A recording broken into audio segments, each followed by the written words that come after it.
Hi everyone and welcome to Smart Culture Education. This is the place where we make learning simple, clear and engaging. If you're new here, don't forget to subscribe so you can join us on this journey of mastering maths, science and more. Let's solve this distance time problem using the idea that distance equals speed multiplied by time. Roy left the house and drove south at an average speed of 40 kilometers per hour. Rose left some time later, driving in the same direction as Roy at an average speed of 48 kilometers per hour. After driving for 5 hours, Rose caught up with Roy. How long did Roy drive before Rose caught up with him? So what we can do first is we can make a little diagram that helps us to visually see what's happening in this scenario. So here we have Roy. He left first at an average speed of 40 kilometers per hour and he drove for t hours. We don't know the value of t, that is what we are trying to solve.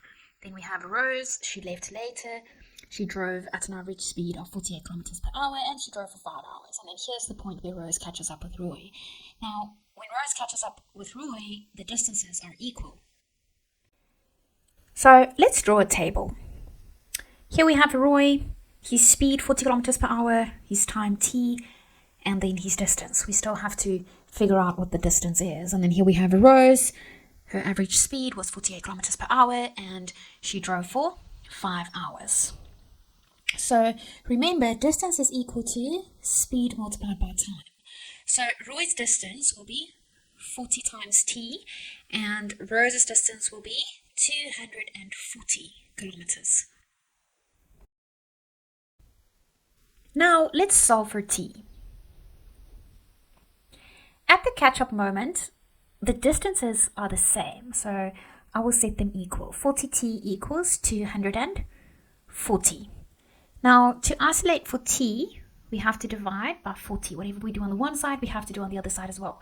So we'll divide both sides by 40, then we get t is equal to 6.